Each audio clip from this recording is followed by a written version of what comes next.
Hit Stars News. Hit Stars News ni kipindi cha habari zinazotrend kwa mastaa wote. Hit Stars News ni kipindi cha habari zinazotrend kwa mastaa wote. DFTV. Ndabaramukije nshuti bakunze ibiganiro cya kuri DFTV mukaba muri mu kiganiro Hit Stars News mushikirizwa nanje Dinye Delicia mu nyubako za DFTV twaba turi kumwe n'umwigeme novuga ati w'umuririmvyikazi behind the camera akaba ari Logic Jamal abandanya kuri bikora inka kugira ngo amasanamu ase neza cyane nimwe bagire gukora subscribe canke share ma like comment yanyu turekeneye kugira ngo tubone ivyo turiko turakora ko biko birabashikira ari aho twagize ako akantu novuga ati ntikagenze neza mukadukosora nibisanzwe hama reka ntarabarandira ndamuha kanya umushitsi w'uno munsi kugira ngo ashobore kubidondora ndabaramukije ego cyane turabaramukije nawe ko batashoboye kubamenya murashobora kubidondora ego nitwa SADU NENE nkaba mvuka mu Gatumba SADU NENE niryo zina ryawe canke oya zina ryo nitwa Nishimwe Anne kyo mama na papa bamaye kweki wahisemwe SADU NENE anarikunze gose cyane SADU NENE sorry gatoya sidagwiciriyemwo uvuze yuko ari zina wahisemwo c'est-à-dire que hari impamvu na mpamvu hari gusa nasanze narikunze ego akifete ni Shadia je narihinduyemo SADU hama Nene ni Anne narihinduyemo Nene ego SADU NENE usanzwe uri muri rimvyikazi ho mu gihugu cy'u Burundi novuga ati ni kihe kintu wovuga yuko ushima cyane aho ugeze muri industry ya music ndashima cyane ndashima gose kuba ndo muri mvyikazi parce que nakazi nubwo benshi biyumvira yuko byo bari bindi bintu cyangwa byo iyo bari mikino cyangwa iyo bari imishinatome nakazi je kubwanje nagafashe nk'akazi niyo mpamvu shima akazi nahisemo YouTube channel yawe tubona ko indirimbo zike zifite amasanamu n'izindi ari ama audio gusa ni kihe kibazo gituma usohora ama audio par rapport y'ama video cyane en fait urazi yuko video zira dépense gose bisaba uburyo donc sindaronka management ushobora kubifashamo me ku nguvu no bafise kubushobozi nyene abamfasha bashobora gufasha nizo zibiri nyene ziriho ego uyu munsi baguhaye label zibiri bakaguha Bantu Boy bakaguha na Master Music jamuye iyo tangura niyo no jamwe uyu munsi ziragiye rimwe bose bavuze ati turagukeneye ni hehe wotangura guconfiance eske hari uwo zira rimwe ku mwanya umwe ku masegonda amwe iyo tangura niyo nogenda amwe bavuga yuko abagabo barara kubiri bakarota kungora ashobora kuba bakwiyumviriye bose ku mwanya umwe utabi ndinyereka kumbeshe ko boshikira sita top bose afete nokora hose byo kwanka basi ni yihe lebo gahambwe ku Burundi vuga ati jewe breba iyi nye mfashe mu mugongo hari ico no yungukira lebo oya zose zirashobora gufasha urumva hamaze kuba lebo itegeza gufasha kandi itegeza kunguka rero iyo ariyo yose gusa nyumvira ko cyumva naho uriyumvira ko wododora kugira ngo ushobore kuja muri management yabo mbe umuryango uriye hari umuryango wa Bantu Boy hari umuryango wa Master Music hariho wa Empire MA okay no gusa nuko ego ndamaze kuvyumvira me bizobaho nzododora muri Bantu Boy ndodora hose numva muri Bantu Boy okay fine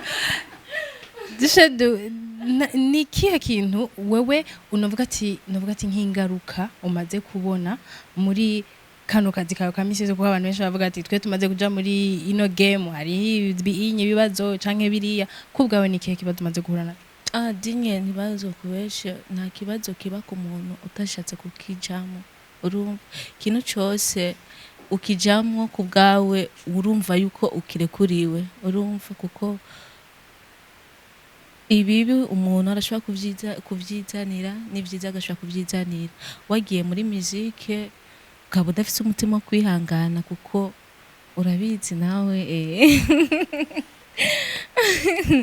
urumva rero bisaba kwihangana winjiye mu kintu atakwihangana guhari urahabonamo ibibi byinshi nuko navuga cyane cyane kubigeme birakunda kugorana iyo binjiye muri carrière ya musique haba muri famille canke hehe kubwawe bavyakiriye gute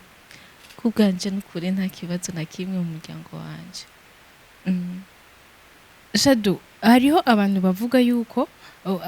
abakenyezi canke abigeme bariko baraseruka muri industry ya musique batariko barakurikiranwa nkuko byategerezwa kubwawe bibona gute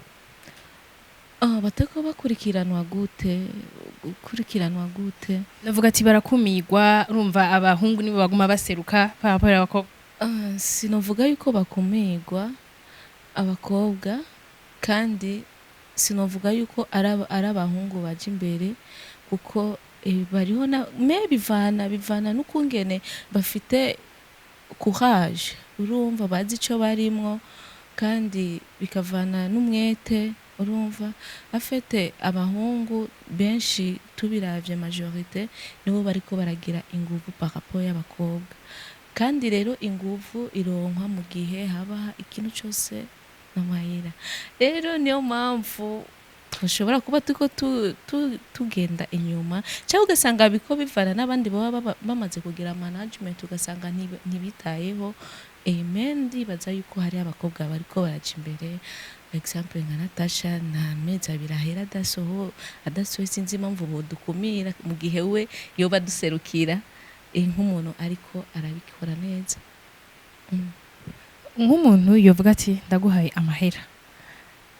wiyumvira ko ariho woseruka cyane ugakora ibikorwa byinshi cyane kuruta uko wari ubimaze iminsi ubikora ego kubera ko vyumvira ko hari abantu benshi nzi bafise amahera ariko atatala amafise kubwawe ni gute ariho umuntu agira amahera adafise don urumva umuntu akagira amahera adafise ingabirano y'ico gikorwa n'ubundi agira amahera afise niyo ngabirano niyo mpamvu rero muri ico gihe mu kazi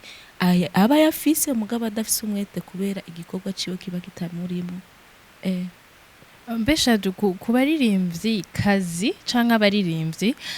dovuga ati bakoresha amahera cyane kurusha gukoresha ingabirano bafise ni kihe kintu babwira kuri we canke ni kihe kintu biyumvira naco mbimvira ko gusa kuko kwisi turavye amahera niyavuga paraporo y'ingabirano ufise amahera nta hantu badashobora kugushira kuko benshi babayeho kubw'amahera ego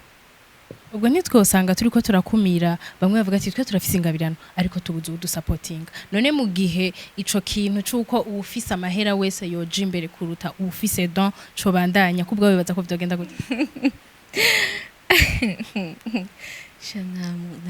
nta gihe kigeze do inje imbere y'amahera ndinye vugisha ukuri sike do yoje imbere y'amahera ico nibaza ufise don urashobora kuronka ry'amahera ariko ufise amahera ntushobora kugura don yego ivyo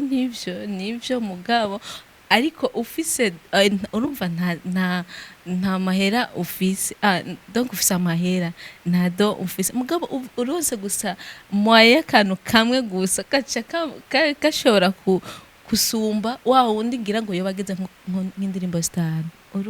ari umuntu aba afise do kandi akaba afise amahera mugabo kubera adafise amahera menshi ugasanga ari nyuma y'ufise amahera menshi kuko we waririmbye indirimbo imwe isamirana ahantu hose kuko muri kino gihe amahera aje imbere dini jeco novuga yuko n'ababikora baba bariko baracinyiza ingabirano z'abantu kuko amahera ntashobora kugura ingabirano ariko ingabirano irashobora kurondera amahera n'uwo wese bafise ako gatima kuganje si ikintu kibereye si ikintu gishemeye SADU urashobora kwikora mu gahoko kugira ngo abariko baradukurikira bandeye kumenya SADU nene ninde aririmba gute bimeze gute okay na bado nitayaongeza bado bado nitayazidisha, na bado shumi nitayaongeza, bado bado nitayazidisha, mpenzi wangu mimi nakupenda, nikikuona moyo ninarizika, nikikuona uso nafarijika, wewe ni wa kwanza katika wanaume wote niliyewaweka ndani ya moyo wangu, wewe ni wa kwanza katika wanaume wote niliyewapenda ndani ya moyo wangu, sijamwona aliyenifaa kama wewe, sijamwona aliyeninogea kama wewe, na bado SADU ntitubesha uwo muntu ariho, uyo muntu arahari ariho. Oya sinsi ntabwo ndayisohoye ubunyene, sindayisohoye ubunyene. Yambwiye ndirimbo basi dufate yuko yashikiriye umuntu kanaka.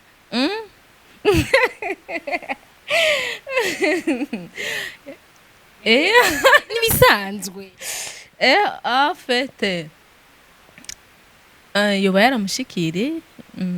nukuvuga ariho. Oya nawe nsaba ka nimero inbox. SADU ariko ndagumye numva ijambo rigaruka, nitaongeza iki mahaba. Okay guys, bisa baririmbira Jedi bazakumvise. SADU mukurangiza kino kiganiro, reka ndakubaze kano kabazo. Imbere yuko uva muhira, ni kihe kintu uvuga ati jewe ndi mwibarabara nama niteze iminsi yose nk'umuririmvyikazi? Igihe mba ndi mwibarabara nama niteze, ni kuvuga uvuye muhira uvuga ati jewe nsohotse nk'umuririmvyikazi, ni ikihe kintu wama witeze guhura naco iminsi yose iyo usohotse? guhura naco, ikintu yaba yiteze guhura naco tinyo